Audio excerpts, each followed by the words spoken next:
हाँ जी, तो स्टार्ट किया जाए आज का क्लास। आज के क्लास में हम लोग क्या करेंगे, जो हमने लास्ट क्लास में पढ़ा था कि सर्कुलर रिंग के कारण उसके एक्सियल जो लाइन है, एक्सियल लाइन पे किसी पॉइंट पे हमारा इलेक्ट्रिक फील्ड का वैल्यू क्या होता था, उसको हम लोगों ने निकाला था। उसी पे बेस्ड हम लोग कुछ आगे जो है वो सवाल करेंगे। इसमें पीछे के कॉन्सेप्ट भी थोड़े बहुत यूज़ होंगे। मैं क्या करूँगा आज के क्लास में, मैं पहले यहाँ पे ना थोड़ा सा फार्मूला को रिवाइज कर लेते हैं जो आज के क्लास में हम लोग यूज़ करने वाले हैं, है ना।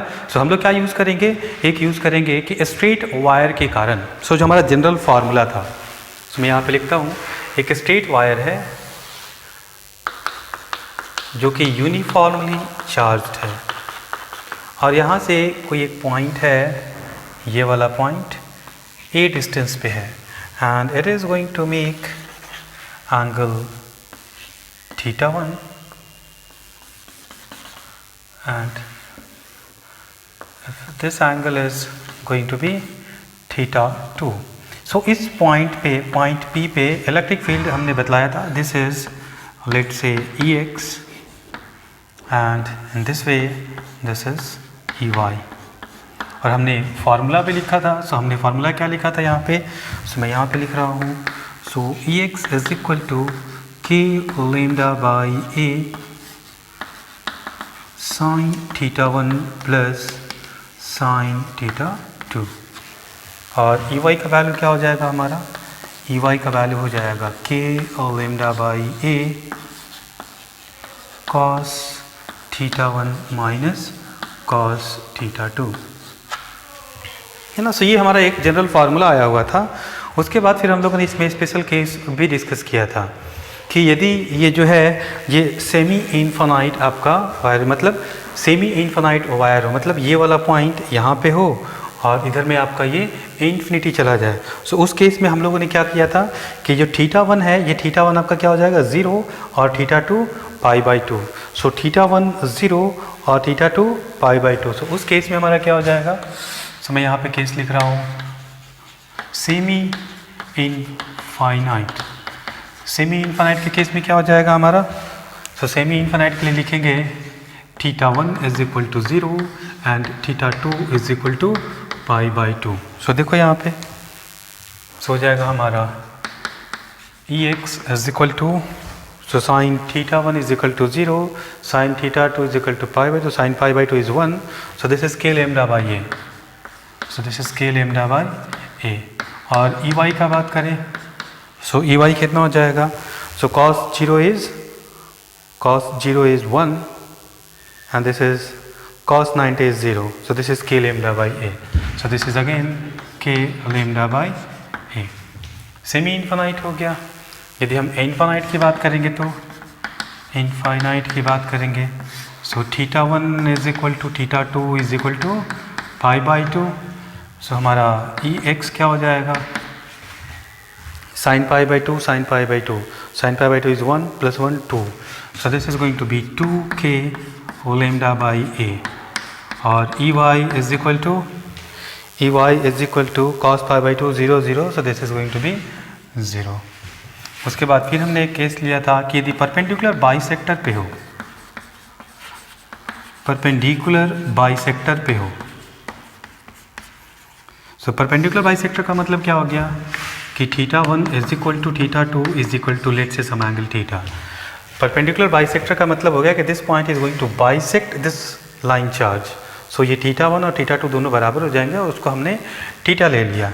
उस केस में क्या हो जाएगा हमारा Ex is equal to sin θ plus sin θ is 2 sin θ, this is 2k lambda by a sin θ, and what is Ey, cos θ minus cos θ, this is 0, Ey is equal to 0। ये कुछ इन्फॉर्मेशन है ना। इतना इन्फॉर्मेशन हम लोग को use करना पड़ेगा। बाकी जो हम लोग लास्ट क्लास में किए थे आर्क के कारण, लास्ट टू लास्ट क्लास में आर्क के कारण देखा था हम लोगों ने। उसके बाद फिर कल के क्लास में हम लोगों ने सर्कुलर रिंग के बारे में देखा था।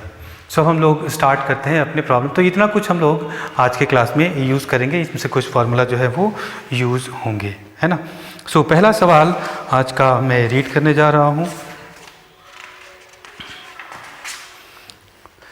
पहला सवाल जो है वो आप लिख सकते हैं इसमें सवाल को पढ़ रहा हूँ. Find the interaction force between a ring of uniform charge capital Q and a rod having uniform linear charge density lambda. So मैं यहाँ पे डायग्राम बना देता हूँ, है ना. सो आपको एक रिंग दिया हुआ है,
हाँ जी. तो मैं सवाल एक बार और पढ़ लेता हूँ. बोल रहा है कि find the interaction force between a ring of uniform charge capital Q and rod having uniform linear charge density lambda. से डायग्राम दिया हुआ है और इसमें आपको इंटरैक्शन फोर्स का मतलब हो गया कि रिंग जो है वो रॉड पे कितना फोर्स लगा रहा है या रॉड और रिंग पे कितना फोर्स लगा रहा है. ये चीज़ आपको यहाँ पे कैलकुलेट करना है. सो बहुत ही सिंपल है. अब क्या करेंगे इसमें, सो हमारा कैलकुलस वाला जो मेथड है किसी भी प्रॉब्लम को सॉल्व करने के लिए, सो हम लोग क्या करेंगे, यहाँ पे हम लोग एक एलिमेंटल पार्ट लेंगे, कोई सा भी एक एलिमेंट ले लेंगे. Let's say the distance is going to be x from this point and this length is dx. So इस पे चार्ज कितना होगा. सो पहला स्टेप हमारा क्या होगा, we have to find out the charge. So D Q equal to क्या लिखेंगे, इस पे लीनियर चार्ज डेंसिटी लेम्डा है और इसका लेंथ क्या है dx. So the charge on this element is going to be lambda dx. इसमें कोई तकलीफ नहीं होनी चाहिए, है ना. अब पीछे वाले क्लास का हम लोग फार्मूला यूज़ करेंगे कि इस रिंग के कारण यहाँ से x डिस्टेंस पे इलेक्ट्रिक फील्ड का फार्मूला क्या होता है. सो वो इलेक्ट्रिक फील्ड का फार्मूला क्या होता है. So electric field is equal to k into q into x divided by obviously the radius of this ring is capital R. So R square plus x square to the power 3/2. So this is the electric field. So इस point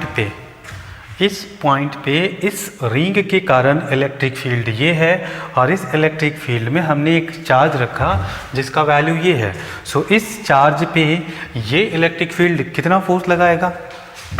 so let's write the force is dF and this is going to be equal to the charge into electric field.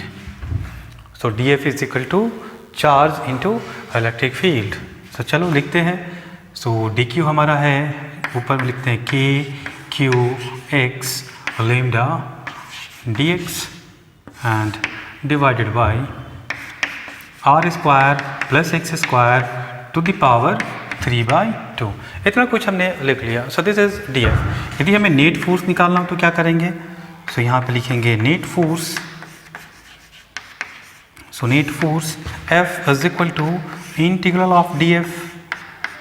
अब integral of dF में देखो इसमें से constant कौन सा है, k q lambda constant है, बाहर निकल जाएगा k q lambda. So integration के अंदर में क्या रहेगा हमारा, x dx divided by r square plus x square to the power 3/2. हाँ जी, इसमें कोई तकलीफ नहीं होना चाहिए, हो गया ना. अब इसमें अगला स्टेप क्या होगा, we have to put the limit. So limit किस पे रखना है हमको, x का वैल्यू. सो देखो तो x का वैल्यू इस पूरे रॉड को कवर करना है. So how we are going to cover this whole rod. So x का वैल्यू कहाँ से कहाँ तक होगा. सो x का वैल्यू a से लेके x का वैल्यू b तक होगा. सो लिमिट हमारा क्या हो जाएगा यहाँ पे, a से लेके b तक. हमारा फिजिक्स का काम खत्म हो गया.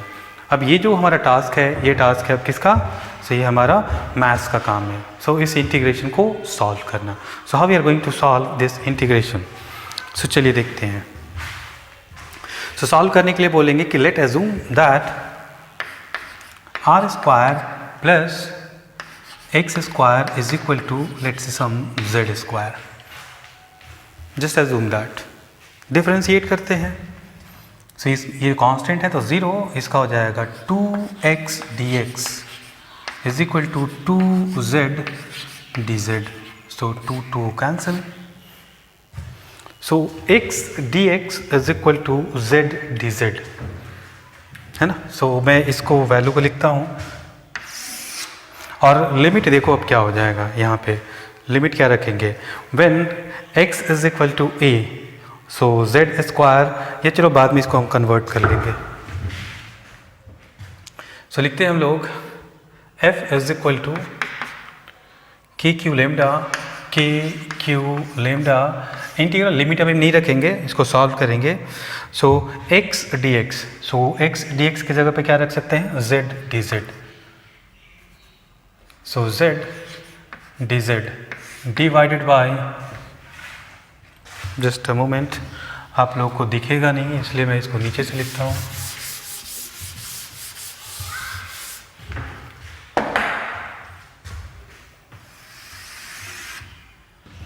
सो f is equal to K Q lambda integral x dx is equal to z dz। So this is z dz divided by r square plus x square is equal to z square, or 2 cancel, so this is going to be z cube, है ना।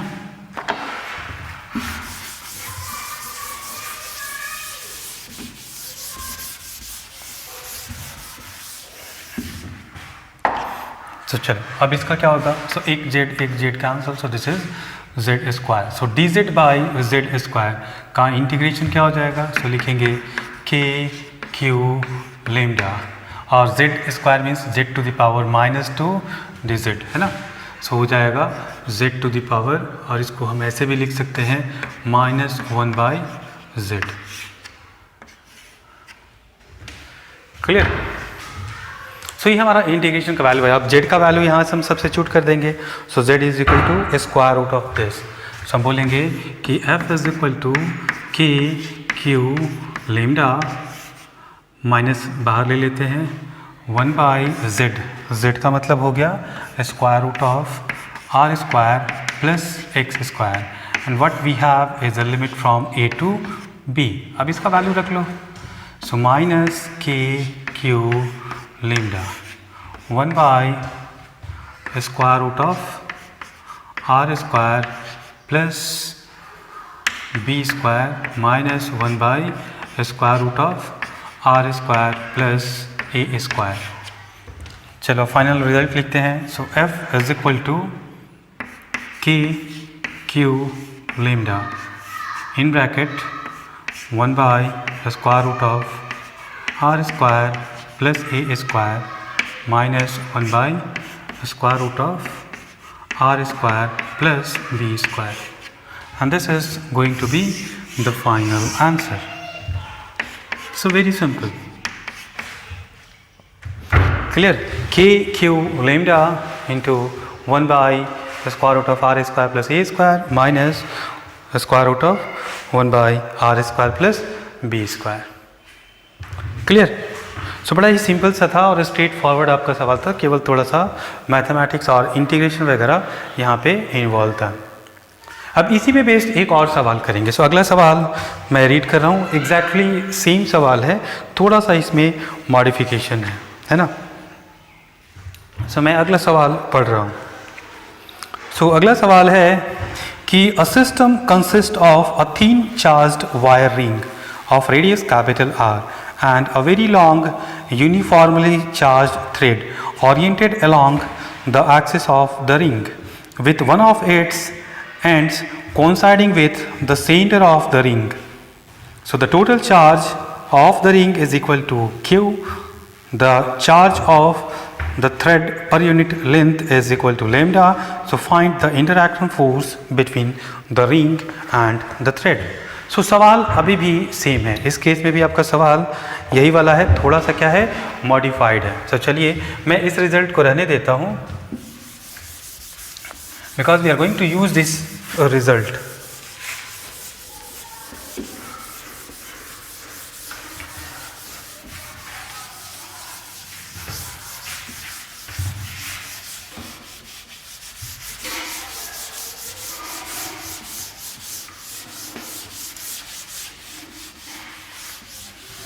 सो मैं diagram यहाँ पे बना रहा हूँ।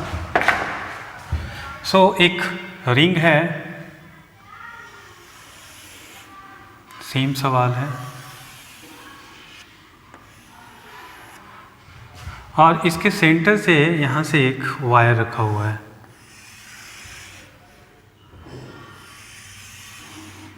और ये इन्फिनिटी तक जा रहा है। कहाँ तक जा रहा है? So this rod is going to move to infinity, और इस पे जो चार्ज पर यूनिट लेंथ है वो लैम्डा दिया हुआ है, और इस पे जो चार्ज है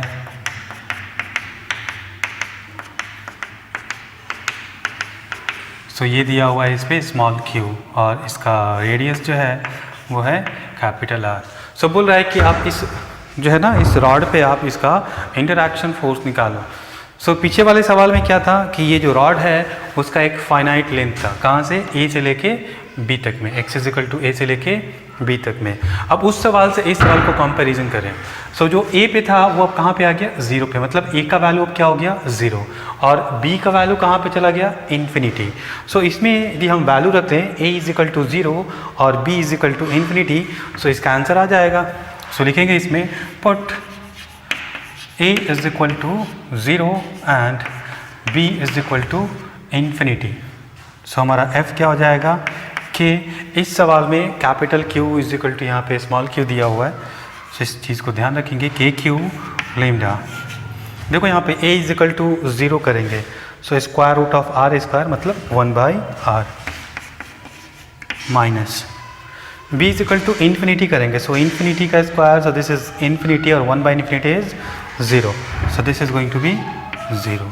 सो the answer is f is equal to K Q lambda by r। So this is going to be the interaction force between this ring and this wire.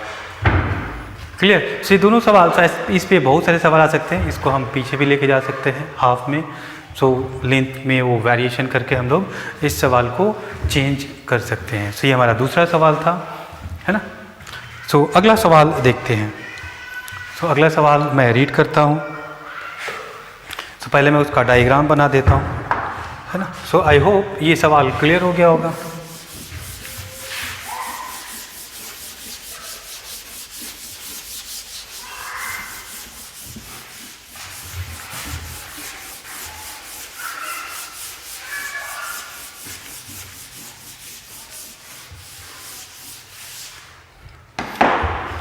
सो जो अगला सवाल है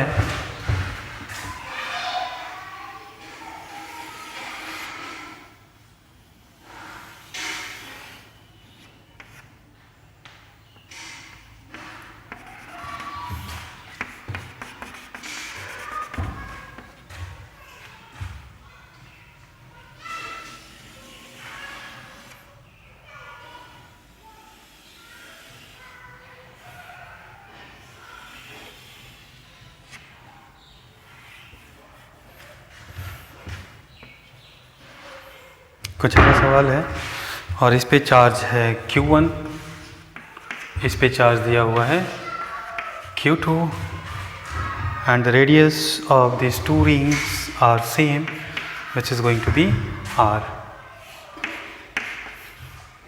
and the distance between them is going to be x. so इस पे positive charge है,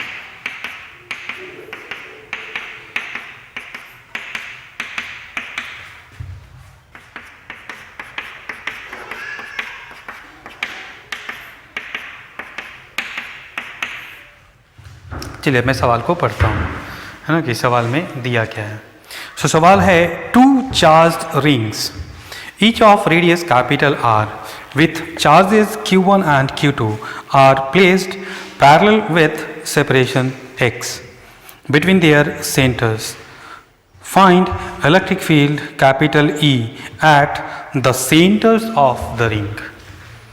So बोल रहा है कि आप इलेक्ट्रिक फील्ड निकालो कहाँ कहाँ पे, so इस वाले सेंटर पे और इस वाले सेंटर पे, दोनों जगह पे आप इलेक्ट्रिक फील्ड निकालो, है ना। तो थोड़ा सा हम बात करते हैं कि इलेक्ट्रिक फील्ड कैसे निकालेंगे।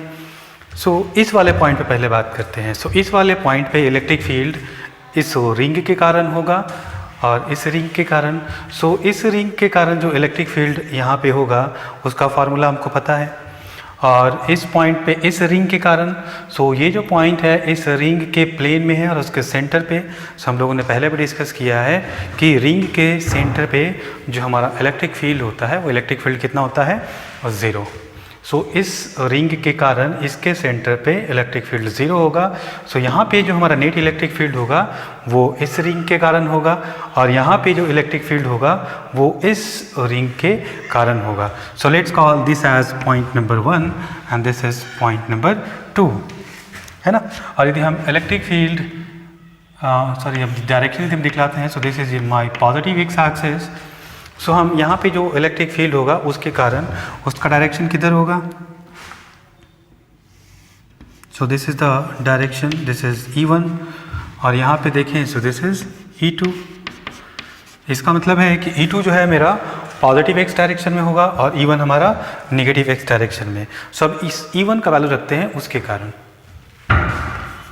E1 इज इक्वल टू क्या लिखेंगे हम लोग, K Q2 x by R square plus x square to the power 3/2। यदि वेक्टर फॉर्म में लिखें this is minus I hat, है ना। इस पॉइंट पे इस रिंग के कारण 0 होगा और उस रिंग के कारण यहाँ पे इतना वैल्यू होगा। ऐसे ही यदि हम E2 को लिखें और वेक्टर फॉर्म में लिखेंगे मैग्नीट्यूड क्या हो जाएगा, K Q1 x by R square plus x square to the power 3/2, और डायरेक्शन क्या लिखेंगे हम लोग, i hat. This is what is the answer. काफ़ी सिंपल सा सवाल है हमारा, है ना। सिंपल सवाल जिससे हमारा कॉन्सेप्ट क्लियर हो जाए, क्लियर। चलिए अगले सवाल की तरफ मूव करते हैं। अगला सवाल जो है कुछ इसी टाइप का होगा हमारा अगला सवाल भी। जो अगला सवाल है वह है कुछ इसी टाइप का फिगर भी है। इस पे जो चार्ज है कैपिटल Q के जो हम लोग यूज़ करेंगे स्मॉल Q1 जैसा सवाल है, कैपिटल Q भी लिख सकते हो। अब चूँकि हमने नोट करके लिखा हुआ है small, small Q2, no need.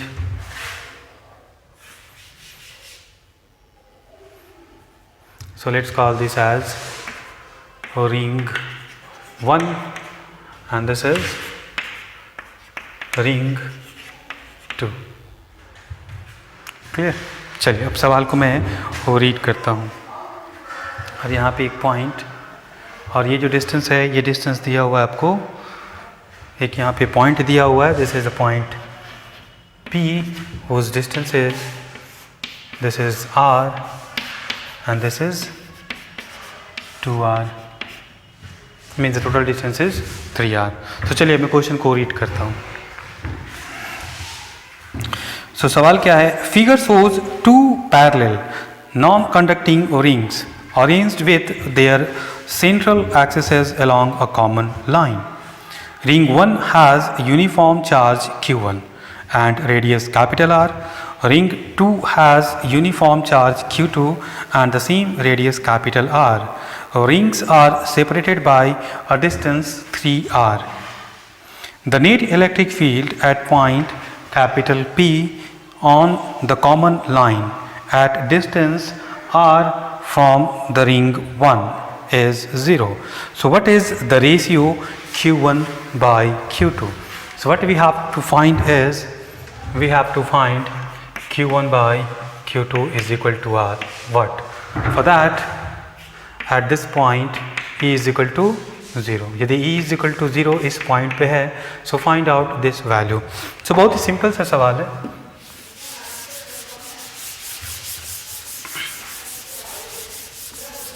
So how we are going to solve that?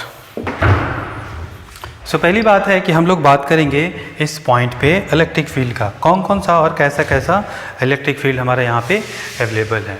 सो इस पॉइंट पे देखें, सो इस रिंग के कारण इलेक्ट्रिक फील्ड कुछ इधर होगा, let's call this as E1,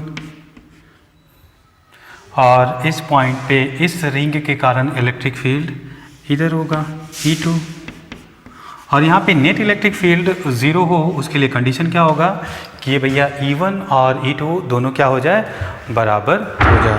सो हम लोग क्या लिखेंगे, सो सबसे पहले हम लोग लिखेंगे E1 का वैल्यू. चलो लिखते हैं.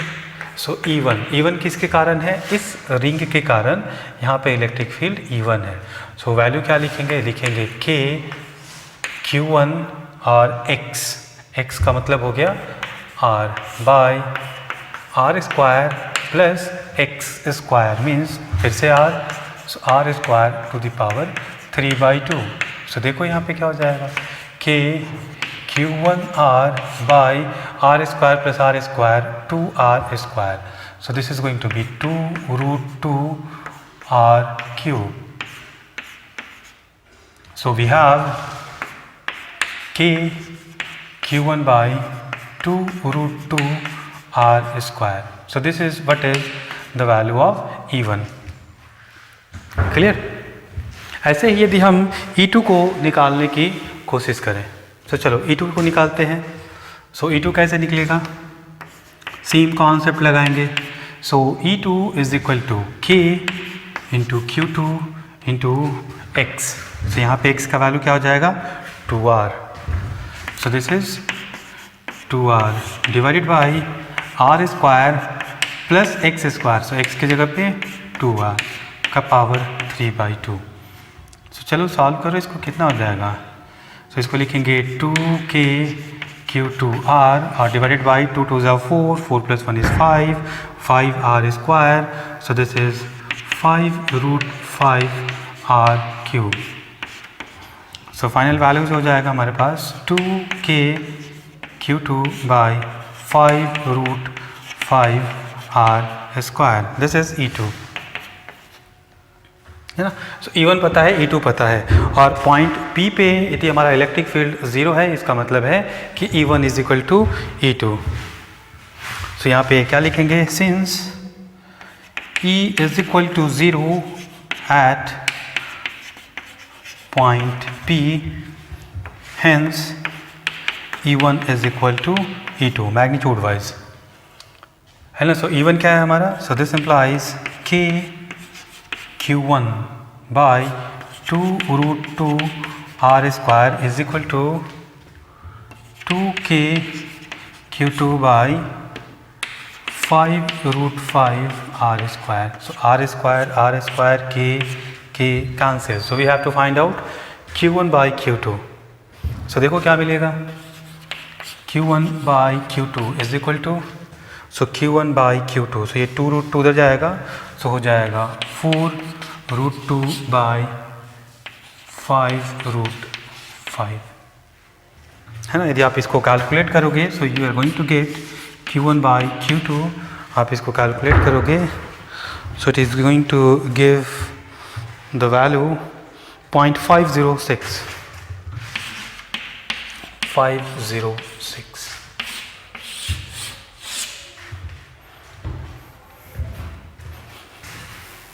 So this is what is the value Q1 by Q2, the ratio of these two charges, so that the electric field at this point is going to be equal to 0. Clear? I hope इसमें कोई problem नहीं होना चाहिए. चलिए अब आगे बढ़ते हैं अगले सवाल की तरफ, है ना. सो इसका भी एक डायग्राम है, सो मैं पहले इसको रब कर देता हूँ. सो चलिए यहाँ पे हम लोग बात करेंगे, अब अलग अलग शेप में थोड़ा थोड़ा हम लोग क्या करेंगे ना, सवाल को थोड़ा थोड़ा चेंज करेंगे और देखेंगे कि शेप्स में क्या क्या चेंजेस आते हैं. क्लियर.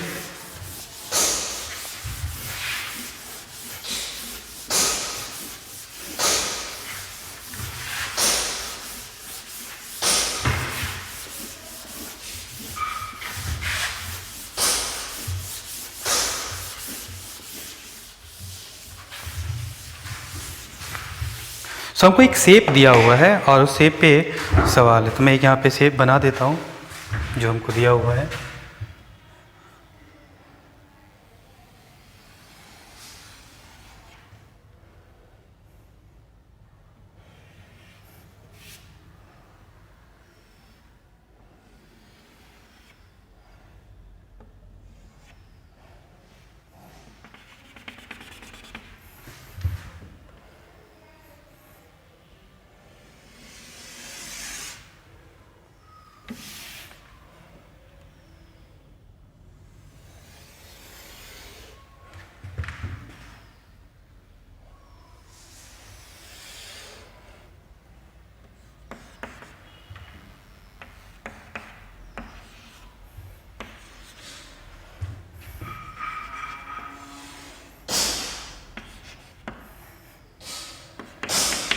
सो ऐसा कुछ सिस्टम हमको दिया हुआ है ना।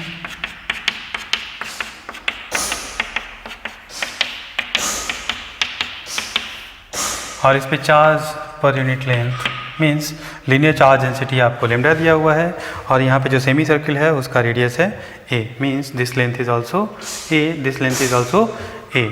सो मैं क्वेश्चन को रीड करता हूँ, और क्वेश्चन को है कि in the given arrangement find the electric field at C.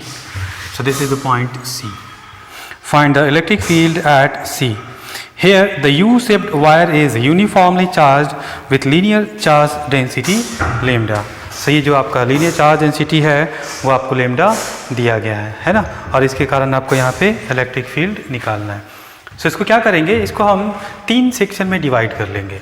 सो इसको मानेंगे सेक्शन 1, इसको मान लेते हैं सेक्शन 2, और इसको मान लेते हैं सेक्शन 3। और इस पॉइंट पे हम लोग क्या करेंगे, सब के कारण इलेक्ट्रिक फील्ड निकालेंगे और फाइनली हम लोग सम ले लेंगे। सो इसके लिए हम लोग क्या करते हैं, इसको वेक्टर फॉर्म में लिखेंगे। So let's assume that this is our x axis and this is our y axis, means in this direction this is i hat and in this direction this is j hat. So इस wire को देखें, सो आपका ये point क्या हो गया, semi infinite वाला case आ गया है ना। सो सेमी इनफाइनाइट वाला केस देखें, सो देखो यहाँ पे सेमी इनफाइनाइट के कारण सो Ex कुछ ऐसा ही है। सो ये पॉइंट यहाँ पे चला आएगा। So θ1 is equal to 0, so Ex is equal to this, और Ey is equal to k lambda by a। और जो Ey है वो पॉजिटिव होगा या निगेटिव, सो Ey आपका नीचे की तरफ है, मतलब यहाँ पे Ey का वैल्यू निगेटिव होगा। सो चलो लिखते हैं, इस रिजल्ट को हम डायरेक्ट यूज़ करेंगे। सो लिखेंगे, इसके कारण लिखेंगे यहाँ पे E1, इसके कारण E2 और इसके कारण E3। सो लिखेंगे vector E1 is equal to, देखो ये लेंथ कितना है a, सो यहाँ पे भी ये लेंथ a है, सो फार्मूला में हमारा सेम रहेगा। सो लिखेंगे x डायरेक्शन में सो है k lambda by a I hat, और y डायरेक्शन में मैग्नीट्यूड ये रहेगा, और y हमारा किधर है, नीचे की तरफ। So this is going to be minus k lambda by a J hat, क्योंकि यहाँ पे हमारा y डायरेक्शन ऊपर है, सो नीचे में हमारा नेगेटिव होगा। क्लियर। सो 1 के कारण निकल गया। यदि 2 के कारण देखें, सो 2 के कारण भी क्या होगा, x में इधर होगा और y में नीचे होगा। सो E2 को लिखें, सो इसका भी मैग्नीट्यूड होगा k लेमडा बाई a, और इसके कारण जो इलेक्ट्रिक फील्ड होगा उसका x डायरेक्शन इधर होगा और y डायरेक्शन नीचे होगा, मतलब x भी निगेटिव और y, so minus I hat और minus k lambda by a J hat. ये E2 निकल गया। अब यदि हम इस 3 की बात करते हैं, सो इसके कारण यहाँ पे इलेक्ट्रिक फील्ड, सो इसके कारण आप इलेक्ट्रिक फील्ड जानते हो सेमी सर्कल के कारण कि इलेक्ट्रिक फील्ड इस डायरेक्शन में होता है, और इसका फार्मूला भी आपको पता है।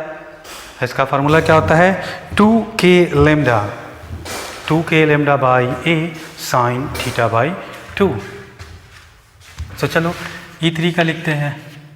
सो E3 इज इक्वल टू लिखेंगे 2k lambda by a sine theta by 2। So theta यहाँ पे कितना है, तो चूँकि सेमी सर्कल है, so this angle is going to be 180 degree है ना। So 180 degree by 2, so this is going to be 90 degree.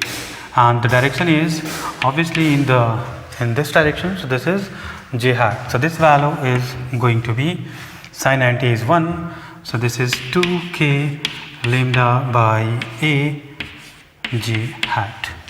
So the net electric field at point C, so net electric field is equal to E1 plus E2 plus E3.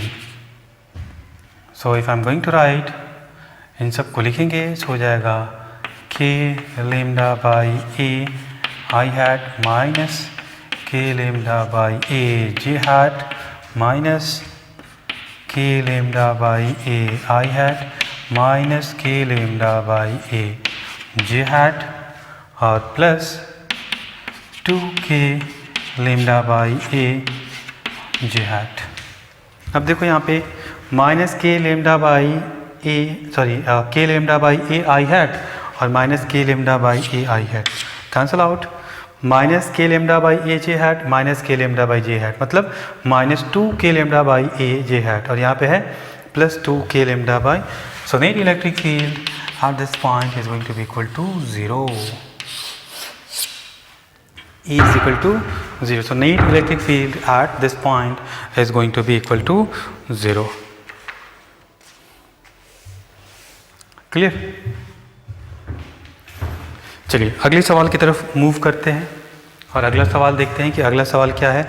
मैं पहले क्या करता हूँ, diagram बना देता हूँ. सो ये सारा फार्मूला हमको जो है वो यूज़ होगा, इसलिए इसको मेमोराइज करना काफ़ी इम्पॉर्टेंट हो जाता है. ये मेमोराइज रहेगा तो आप बार बार कर सकते हो, अदरवाइज दूसरा आपके पास वे क्या है कि भैया आप बार बार डिराइव करो. सो बेहतर ये होगा कि आप ये सारा फार्मूला जो है उसको मेमोराइज कीजिए.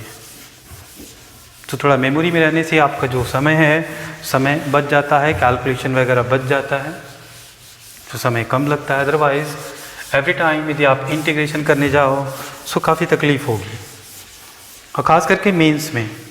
एडवांस के लिए तो सफिशिएंट टाइम होता है, आप कर सकते हो, है ना, लेकिन मेंस में आपको जो है सवाल काफ़ी कम टाइम में करना होता है. सो अभी जो हमारा अगला सवाल है उसमें आपको एक ऐसा स्क्वायर दिया हुआ है.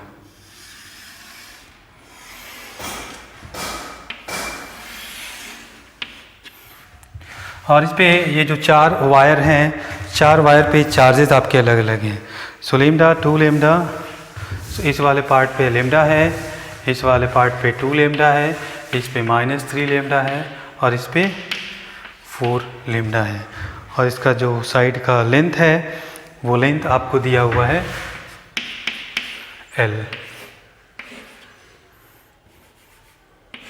This is given as L. ये आपको L दिया गया है ना.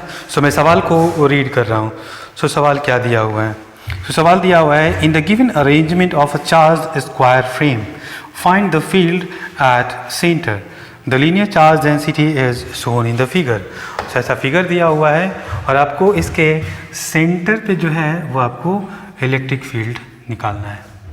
सो मैं इसको बोलता हूँ wire 1, wire 2, wire 3 and wire 4. अब चूंकि ये क्या है आपका एक स्क्वायर है, सब थोड़ा देखो.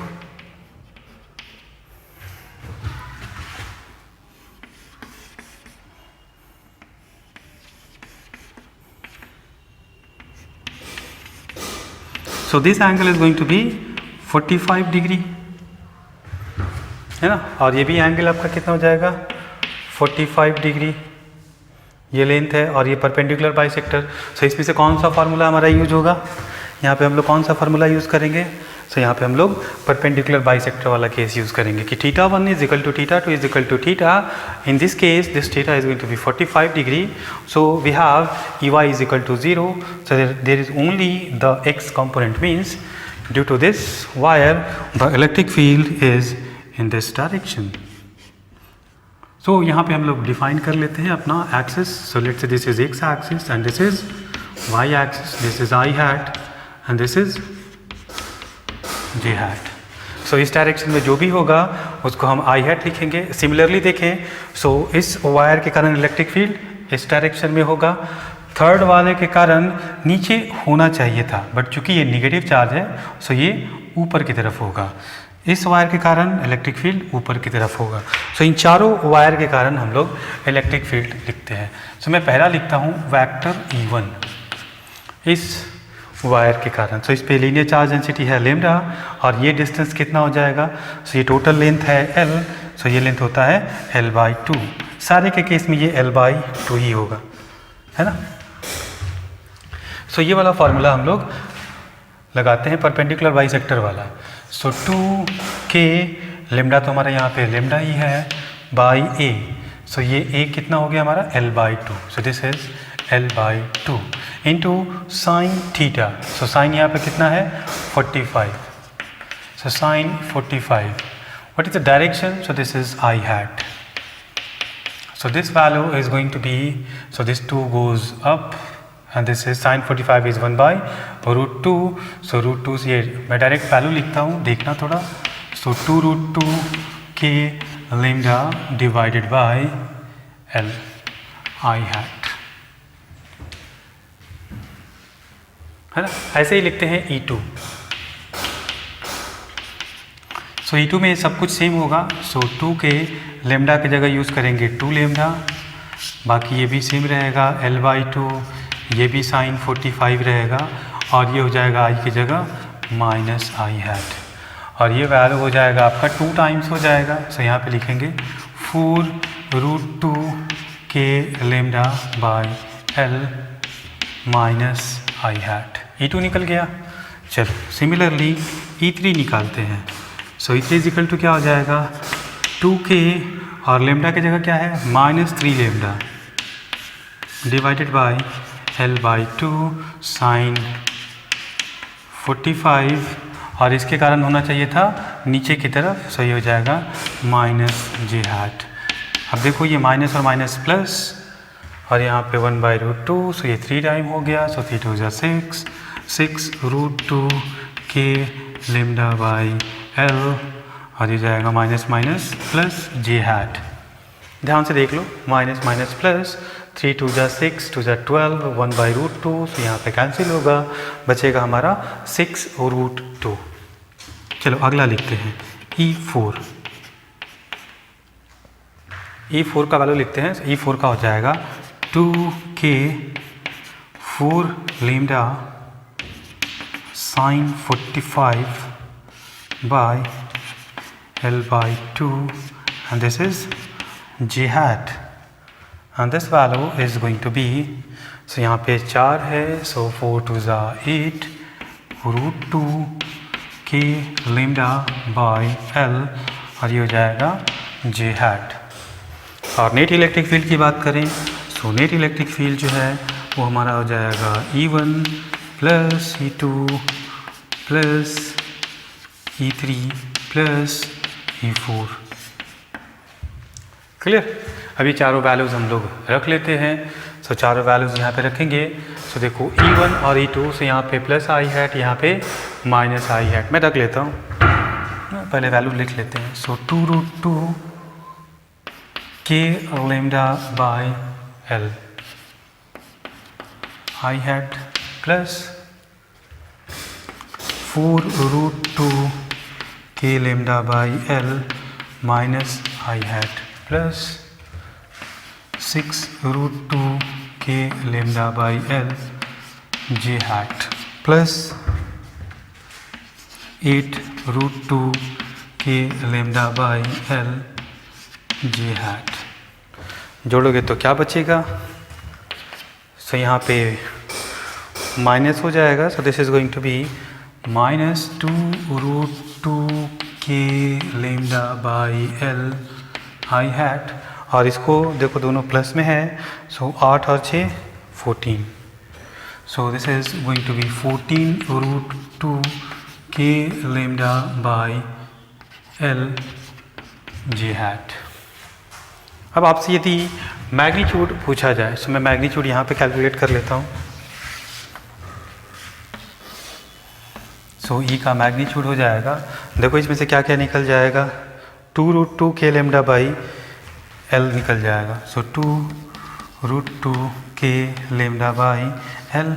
यहाँ पे बचेगा आई हैट और यहाँ पे बचेगा 7j hat. So square root of 1 square plus 7 square है ना। So 7 square means 49 plus 1 is going to be 50। So this is going to be square root of 50। और 50 को क्या लिख सकते हैं 5√2। सो इसको लिख सकते हैं, मैं बार बार कैलकुलेट करूँगा। सो 5√2। So √2 is 2।